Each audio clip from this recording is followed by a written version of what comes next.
이스라엘 들으라 생명의 말씀 야훼님은 우리의 주님.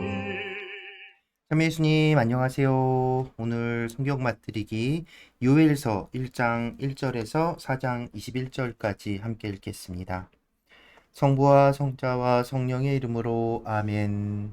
말씀은 바로 내 곁에 있고 내 입에 있고 내 마음에 있다. 주님 성령의 빛으로 저희 눈을 여시어 주님의 길을 보게 하시고 저희 귀를 여시어 생명의 말씀을 듣게 하소서. 아멘. 성부와 성자와 성령의 이름으로 아멘.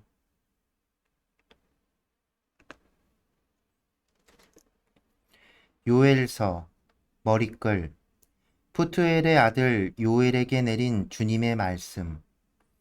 주민들아 모두 들어라. 원로들아 이것을 들어라. 이 땅의 모든 주민아 귀를 기울여라. 이러한 일이 너희 시대에 있었느냐? 이러한 일이 너희 조상 시대에 있었느냐? 이 일을 너희 자녀들에게 말하고 너희 자녀들은 또 그 자녀들에게 그 자녀들은 또 그 다음 세대에게 말하게 하여라. 메뚜기 재앙. 풀무치가 남긴 것은 메뚜기가 먹고 메뚜기가 남긴 것은 누리가 먹고 누리가 남긴 것은 황충이 먹어버렸다. 술 취한 자들아 깨어나 울어라. 술꾼들아 너희 입에 들어가다만 포도주를 생각하며 모두 울부짖어라. 셀 수 없이 많고 힘센 족속이 내 땅을 쳐 올라왔다. 그들의 이빨은 사자 이빨 같고 암사자의 엄니 같다. 그들이 내 포도나무를 망쳐놓고 내 무화과 나무를 쪼개어 껍질을 벗기고 내던져 버리니 가지들이 하얗게 드러났다. 서럽게 울어라. 신랑을 잃고 자루옷을 두른 처녀처럼. 주님의 집에서는 곡식 제물과 제주가 동인하고 주님을 섬기는 사제들은 통곡한다. 가뭄.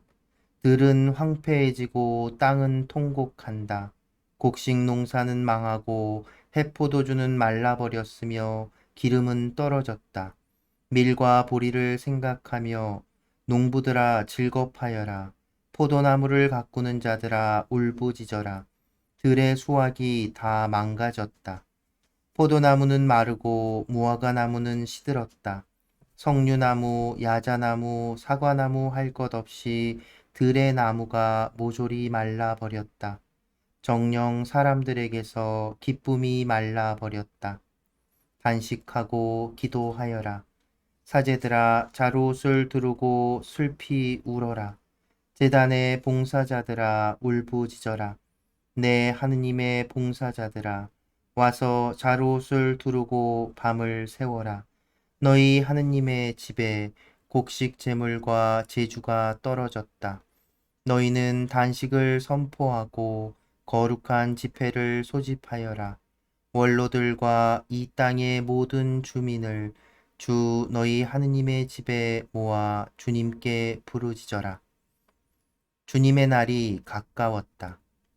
아, 그날 정녕 주님의 날이 가까웠다. 전능하신 분께서 보내신 파멸이 들이닥치듯 다가온다. 가뭄. 우리 눈앞에서 양식이 끊기고 우리 하느님의 집에서 기쁨과 즐거움이 끊기지 않았느냐. 흙덩이 밑에서는 씨앗들이 오그라들었다. 들의 곡식이 메말라 곡간은 황폐해지고 곶집은 허물어졌다. 짐승들이 어찌 저리 신음하는가. 풀밭이 없어 소떼는 저리 헤매고 양떼는 죽어가는구나. 주님, 제가 당신께 부르짖습니다. 광야의 풀은 불이 삼키고 들의 나무는 불꽃이 모조리 살라버렸습니다. 들짐승들마저 당신을 고대하고 있습니다. 물줄기들은 마르고 광야의 풀은 불이 삼켜버렸습니다. 주님의 날이 다가온다. 너희는 시온에서 뿔 나팔을 불고 나의 거룩한 산에서 경보를 울려라. 땅의 모든 주민이 떨게 하여라. 주님의 날이 다가온다. 정녕 그날이 가까웠다. 어둠과 암흑의 날, 구름과 먹구름의 날이다. 여명이 산등성이를 넘어 퍼지듯 수가 많고 힘센 민족이 다가온다. 이런 일은 옛날에도 없었고 앞으로도 세세대대에 이르도록 다시 일어나지 않으리라. 그들 앞에서는 불이 삼켜버리고 그들 뒤에서는 불꽃이 살라버린다. 그들이 오기 전에는 이 땅이 에덴 동산 같았지만 그들이 지나간 뒤에는 황량한 광야만 남는다. 그들 앞에서는 살아남는 것이 하나도 없다. 그들의 모습은 말과 같고 달리는 것도 군마처럼 달린다. 산 꼭대기를 뛰어 달리는 병거들의 소리 같고 건부를 삼켜버리는 불꽃 소리와 같다. 그들은 전열을 갖춘 막강한 군대 같다. 그들 앞에서 민족들은 두려워 떨고 얼굴이 모두 하얗게 질린다. 그들은 용사처럼 달려오고 전사처럼 성벽을 오른다. 저마다 제 길로 나아가고 아무도 제 진로를 벗어나지 않는다. 그들은 서로 밀치지 않고 저마다 제 길로 나아간다. 무기 사이를 뚫고 지나가며 열은 흩뜨리지 않는다. 그들은 성읍으로 쳐들어가 성벽 위를 뛰어다니고 집 위로 올라가며 도둑처럼 창문으로 들어간다. 그 앞에서 땅은 떨고 하늘은 뒤흔들린다. 해와 달은 어두워지고 별은 제 빛을 거두어 드린다. 주님께서 당신 군대 앞에서 크게 소리를 지르신다. 정녕 그분의 군대는 많기도 하고 그분의 명령을 수행하는 이는 막강하기도 하구나. 정녕 주님의 날은 큰 날, 너무도 무서운 날, 누가 그 날을 견디어내랴. 회개하여라. 주님의 말씀이다. 그러나 이제라도 너희는 단식하고 울고 슬퍼하면서 마음을 다하여 나에게 돌아오너라. 옷이 아니라 너희 마음을 찢어라. 주 너희 하느님에게 돌아오너라. 그는 너그럽고 자비로우니 분노에 더디고 자애가 크니 재앙을 내리다가도 후회하느니다. 그가 다시 후회하여 그 뒤에 복을 남겨줄지 주 너희 하느님에게 바칠 곡식 제물과 제주를 남겨줄지 누가 아느냐.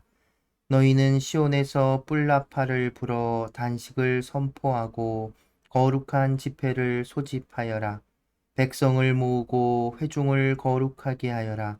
원로들을 불러 모으고 아이들과 젖먹이들까지 모아라.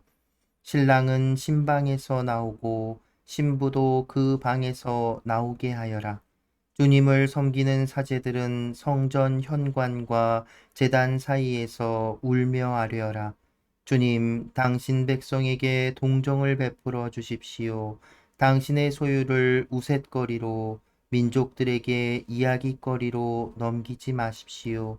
민족들이 서로 저들의 하느님이 어디 있느냐 하고 말해서야 어찌 되겠습니까? 주님의 응답과 강복. 주님께서는 당신 땅에 열정을 품으시고 당신 백성을 불쌍히 여기셨다. 주님께서 당신 백성에게 대답하셨다.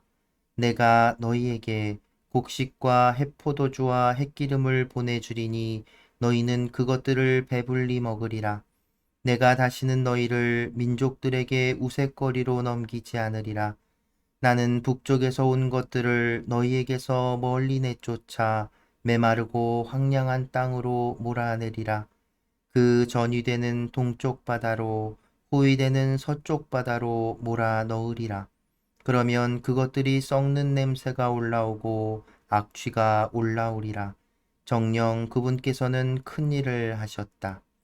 땅아 두려워하지 마라. 즐거워하고 기뻐하여라. 주님이 큰 일을 하였다. 들짐승들아 두려워하지 마라. 광야의 풀밭이 푸르고 나무가 열매를 맺으며 무화과 나무와 포도나무도 풍성한 결실을 내리라. 시온의 자손들아 주 너희 하느님 안에서 즐거워하고 기뻐하여라. 주님이 너희에게 정의에 따라 가을비를 내려 주었다. 주님은 너희에게 비를 쏟아준다. 이전처럼 가을비와 봄비를 쏟아준다. 사장마당은 곡식으로 가득하고 황마다 햇포도주와 햇기름이 넘쳐 흐르리라. 너희를 거슬러 내가 보낸 나의 대군 메뚜기와 누리 황충과 풀무치가 먹어치운 그 여러 해를 갚아주리라. 너희는 한껏 배불리 먹고 너희에게 놀라운 일을 한 주 너희 하느님의 이름을 찬양하리라. 다시는 내 백성이 수치를 당하지 않으리라. 너희는 내가 이스라엘 한가운데에 있음을 주 너희 하느님이 바로 나요. 나 말고는 다른 신이 없음을 알게 되리라. 다시는 내 백성이 수치를 당하지 않으리라. 영을 내리시고 구원을 약속하시다. 그런 다음에 나는 모든 사람에게 내 영을 부어주리라. 그리하여 너희 아들, 딸들은 예언을 하고 노인들은 꿈을 꾸며 젊은이들은 환시를 보리라. 그날에 남종들과 여종들에게도 내 영을 부어주리라. 내가 하늘과 땅에 징조를 보여주리니 곧 피와 불과 연기 기둥이다. 그 크고 두려운 주님의 날이 오기 전에 해는 어둠으로 달은 피로 바뀌리라. 그때 주님의 이름을 받들어 부르는 이는 모두 구원을 받으리라. 주님께서 말씀하신 대로 시온산과 예루살렘에는 살아남은 이들이 있고 생존자들 가운데에는 주님께서 부르시는 이들도 있으리라. 여호사밧 골짜기에서 민족들을 심판하시리라. 보라, 나는 유다와 예루살렘의 운명을 되돌려줄 그날과 그때에 모든 민족들을 모아 여호사밧 골짜기로 끌고 내려가서 나의 백성 나의 소유 이스라엘의 한 일을 두고 그들을 거기에서 심판하리라. 그들은 내 백성을 민족들 가운데 흩어버리고 내 땅을 나누어 가졌다. 또 제비를 뽑아 내 백성을 나누고서는 소년을 창녀와 맞바꾸고 소녀를 팔아 술을 마셨다. 티로와 시돈과 필리스티아를 징벌하시리라. 티로와 시도나 그리고 필리스티아의 모든 지방아, 너희가 나에게 무엇을 하려느냐? 무슨 보복이라도 하려느냐? 너희가 나에게 무엇을 하려고 하면 나는 곧 지체 없이 너희의 행실을 너희 머리 위로 되돌리리라. 너희는 나의 은과 금을 앗아가고 나의 값진 보물들을 너희 신전으로 가져갔다. 너희는 유다의 자손들과 예루살렘의 자손들을 그리스인들에게 팔아넘겨 제 고장에서 멀리 끌려가게 하였다. 그러나 이제 나는 너희가 팔아넘긴 그들을 그곳에서 깨워 일으키고 너희의 행실을 너희 머리 위로 되돌리리라. 나는 너희의 아들, 딸들을 유다의 자손들을 통하여 팔아넘기리라. 유다의 자손들은 그들을 스바인들에게 멀리 떨어진 민족에게 팔아넘기리라. 정녕 주님이 말하였다. 민족들을 결판의 골짜기로 불러 모으시다. 민족들에게 이렇게 선포하여라. 전쟁을 거룩히 준비하여라. 용사들을 깨워라. 전사들이 모두 가까이 올라오게 하여라. 보습을 쳐서 칼을 만들고 낫을 쳐서 창을 만들어라. 나약한 이도 나는 용사다 하고 말하게 하여라. 사방의 모든 민족들아 서둘러 와라. 이곳으로 모여라. 주님, 당신의 용사들을 내려보내 주십시오. 민족들은 일어나 여호사밧 골짜기로 올라가라. 내가 사방의 모든 민족들을 심판하려고 거기에 자리를 잡으리라. 낫을 대어라. 수확철이 무르익었다. 와서 밟아라. 포도학이 가득 찼다. 황마다 넘쳐 흐른다. 그들의 악이 크다. 거대한 무리가 결판의 골짜기로 모여들었다. 결판의 골짜기에 주님의 날이 가까웠다. 해와 달은 어두워지고 별들은 제 빛을 거두어 드린다. 주님께서 시온에서 호령하시고 예루살렘에서 큰 소리를 치시니 하늘과 땅이 뒤흔들린다. 그러나 주님께서는 당신 백성에게 피난처가 이스라엘 자손들에게 요새가 되어 주신다. 그때 너희는 내가 나의 거룩한 산 시온에 사는 주 너희 하느님임을 알게 되리라. 예루살렘은 거룩한 곳이 되고 다시는 이방인들이 이곳을 지나가지 못하리라. 이스라엘이 회복되리라. 그날에는 산마다 새 포도주가 흘러내리고 언덕마다 젖이 흐르리라. 유다의 개울마다 물이 흐르고 주님의 집에서는 샘물이 솟아 시팀 골짜기를 적시리라. 이집트는 황무지가 되고 에돔은 황량한 광야가 되리라.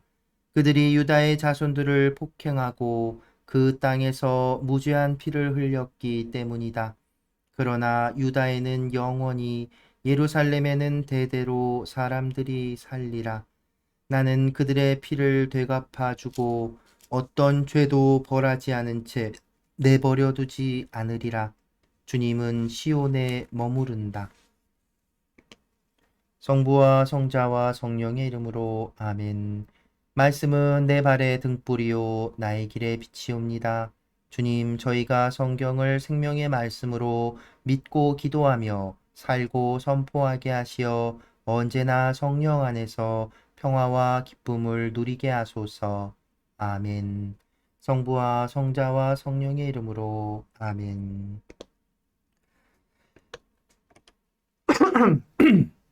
참 예수님 안녕하세요. 네, 오늘은 이제 12소 예언서 중에 요엘서를 처음부터 끝까지 다 읽었습니다. 1장부터 4장까지 아주 짧은 이제 예언서 있는데요. 순서로 보면 12소 예언서 저 시작이 아이고 죄송합니다. 시작인 호세아 예언서 그리고 아모스 예언서 사이에 요엘 예언서가 이렇게 위치되어 있으니까 호세아 예언서도 아모스 예언자도 호세아나 아모스나 다 유배 이전의 예언자들이거든요. 그러니까 요엘도 유배 이전에 활동했던 예언자인가 이렇게 생각할 수 있습니다. 사실 이 위치가 이렇게 자리 잡은 것들을 보면 전통적으로 요엘 예언자가 그 초기, 그러니까 유배 이전에 활동했을 던 오래된 예언자로 이제 보는 경향이 있었다고 해요. 그런데 요엘리언서 자체로는 그리고 또 다른 곳에서 요엘의 이름이나 이런 것들이 전해지지 않기 때문에 다른 자료가 없기 때문에 명확하게 언제 요엘 예언서가 쓰여졌는지는 알 수 없습니다. 정보라고는 이제 푸투엘의 아들 요엘에게 내린 주님의 말씀이라는 이제 1장 1절의 말씀 하나뿐인데 푸투엘이라는 이름도 여기에 처음 나오는 이름이고 구약 성경에서는 등장하지 않고 요엘이라는 이름은 그 뜻이 이제 요가 야훼의 줄임말이고 엘은 하느님이죠. 그러니까 야훼가 하느님이시다. 주님이 참된 하느님이시다. 이런 뜻으로 번역할 수 있는 이름인데요. 근데 이런 표현은 그러니까 이름으로도 또 이런 표현은 그 구약 성경 전체에서 익숙한 표현이기 때문에 아무튼 이 시대를 특정하기가 어렵습니다. 그런데 이제 내용들을 보면 요엘 예언서에서 중심이 되는 것, 여러분들이 딱 요엘 예언서 하면 떠올려야 될 거 한 가지가 있어요. 그건 뭐냐면 메뚜기 때. 메뚜기 때. 그러니까 유다 땅에 이 이스라엘 땅에 메뚜기 때 왜 있잖아요. 영화 같은 데 보면 메뚜기 때가 확 까맣게 되는. 그러니까 아프리카나 이 중동 이쪽에는 그런 메뚜기 때가 덮치는 그런 이렇게 재해죠. 재해가 이렇게 종종 있었다고 해요. 근데 유다 땅에 이 메뚜기 때 재해가 벌어진 겁니다. 이 메뚜기 때가 들이닥친 거예요. 거기다가 내용을 보면 가뭄까지도 겹친 아주 힘든 상황을 겪은 거죠. 아무튼 그래서 근데 그럼 메뚜기 떼가 닥쳤던 시기로 이 요엘서를 특정 지을 수 있을까 생각해 볼 수 있지만 그것도 명확하게 지을 수는 없습니다. 그래서 이제 학자들이 이 내용들을 이렇게 찬찬히 보니까 일단 왕들에 대한 언급이 없어요. 그죠? 그러니까 이것은 이미 왕정이 무너지고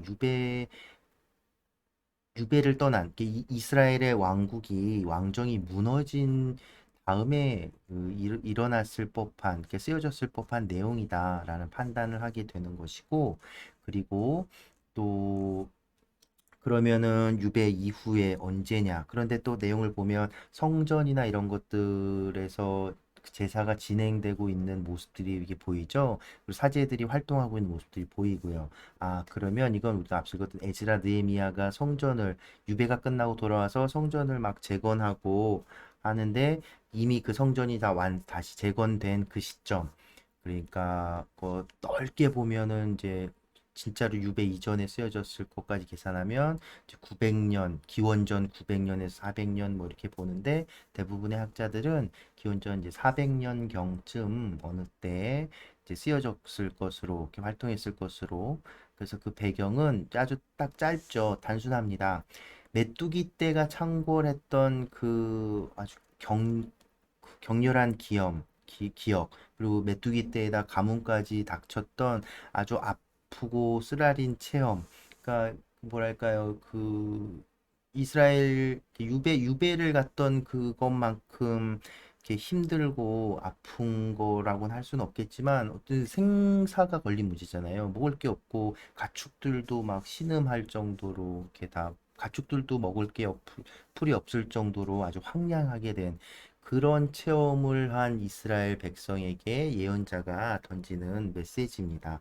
그런데 바로 보면 그래서 예언자는 이제 사람들에게 회개를 요구하죠. 그러니까 이런 재앙이 닥쳤을 때 회개하라고 그러면서 이제 시편의 그런 시편 기도를 인용한 듯한 그 기도를 하라고 하지요. 그러니까 여기서 얘기하는 하느님, 그리고 음,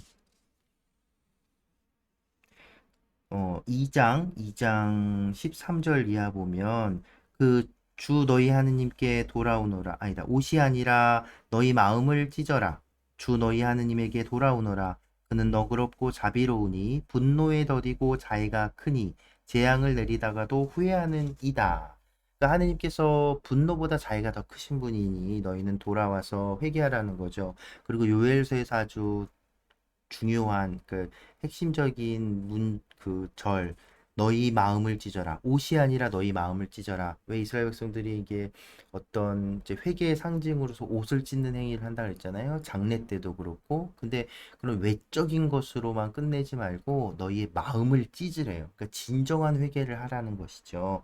그러면 이렇게 분노보다 자애가 크신 하느님께서 우리를 이렇게 다시 돌봐주시지 않겠느냐는 이제 희망의 메시지인 겁니다. 그리고 실제로 그렇게 되돌아갈 거고 풍족해질 거라는 이야기를 하지요.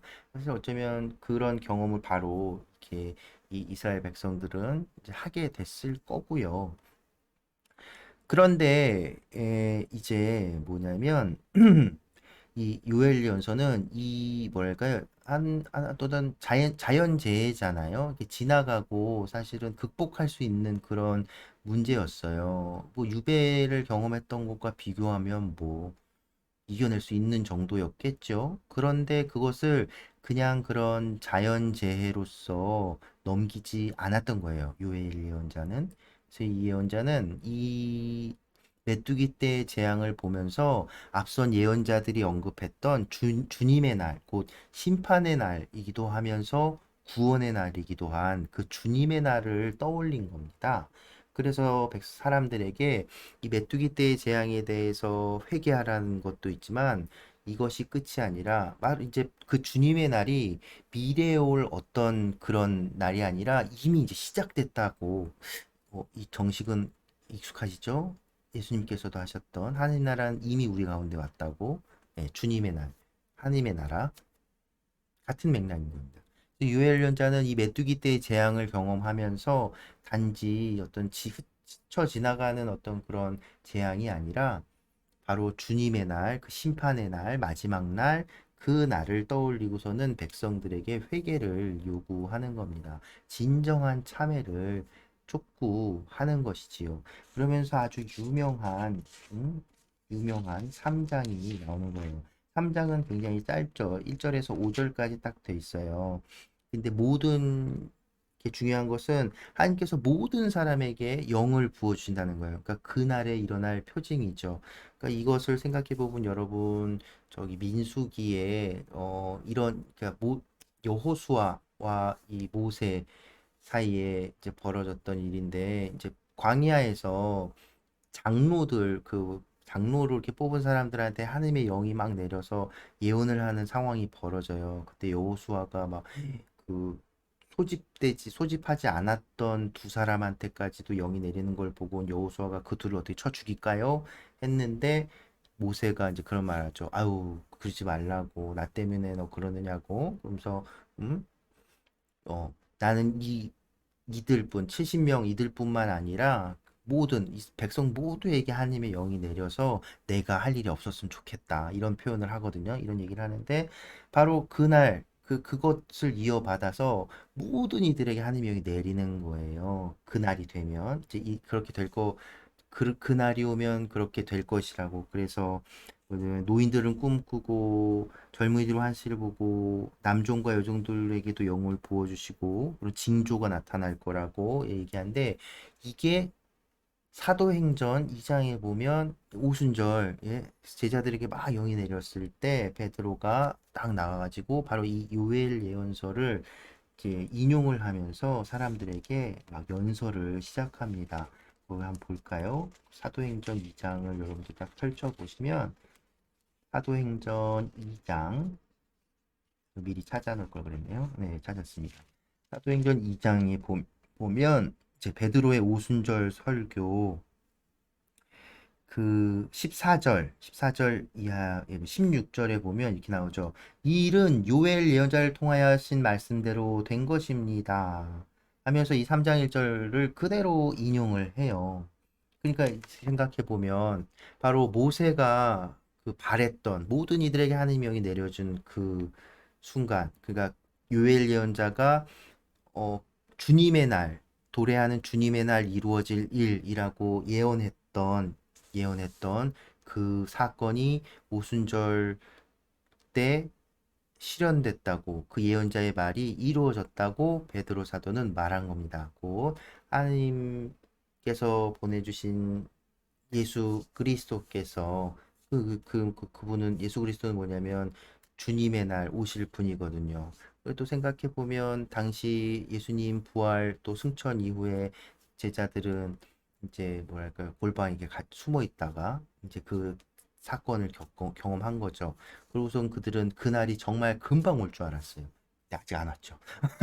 아무튼 그러니까 요엘 예언자는 이겁니다. 이제 유배를 끝내고 이제 예루살렘 성전을 재건하고 이 다윗 왕조는 무너진 채로 이제 예루살렘 성전은 재건돼서 성전에서 사제들을 중심으로 유일한 이제 성전 제사가 이제 되고 좀 다시 안정을 찾은 그 시기에 경험하게 된 이 자연재해 메뚜기 때 재해를 경험하면서 예언자는 그냥 그것을 허투루 그냥 지나지 않고 백성들에게 그 재앙에 대해서 희망의 메시지를 선언함과 동시에 앞선 예언자들이 얘기했던 주님의 날에 대한 그래서 그런 외적인 회개 이것도 이제 어느 정도 안정을 차지한 이 상황에서도 우리가 잊지 말아야 할 것, 놓치지 말아야 할 것, 하느님께 의지하고 하느님을 따라야 한다는 것. 그러니까 우리가 의지할 것은 하나님밖에 없다는 거죠. 그게 하느님이 분노에 더디시고 자애가 분노보다 자애가 더 크신 분이라는 데서도 드러나는 거죠.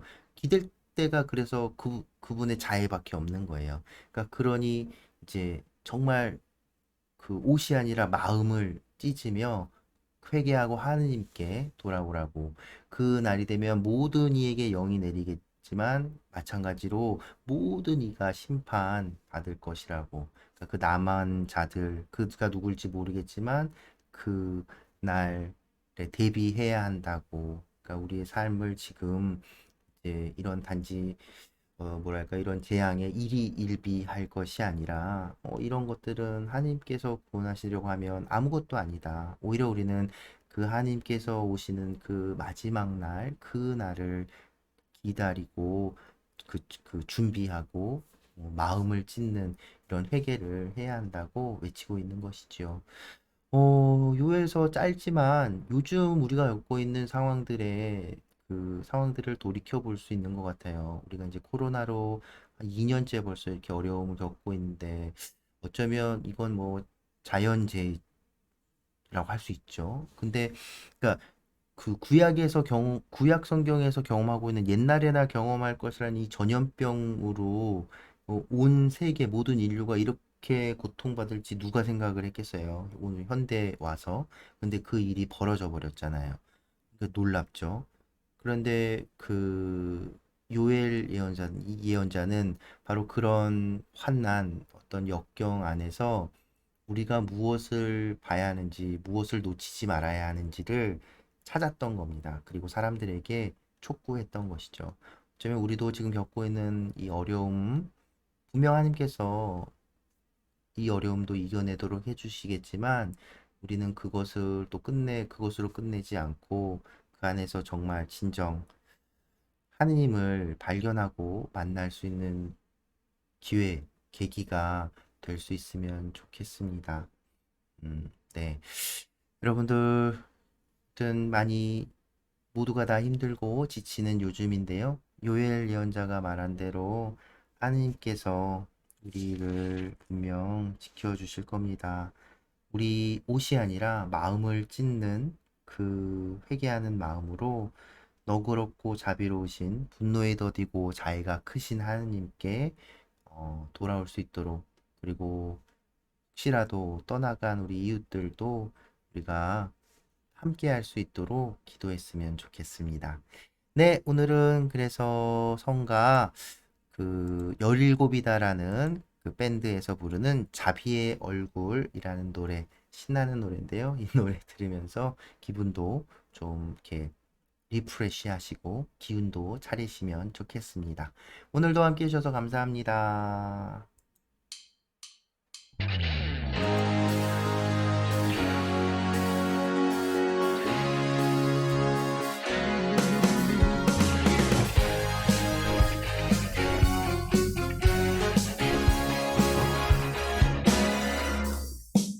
내 모든 잘못을 용서하시고 내 모든 아픔을 지우시는 내 목숨 구렁에서 구해내시고 자애와 자비의 꽉 씌우시는 주님은 자비롭고 너그러우시네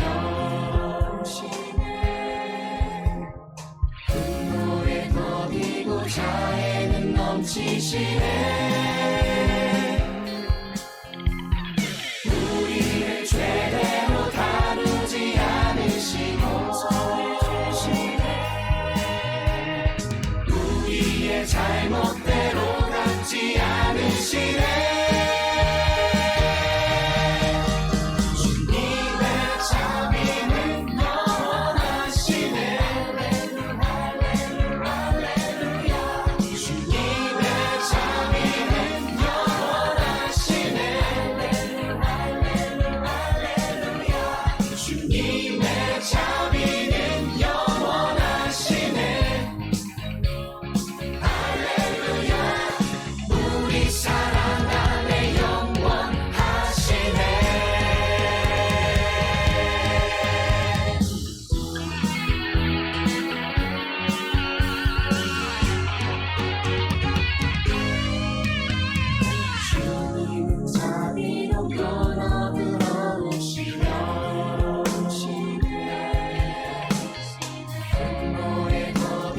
자애는 넘치시네.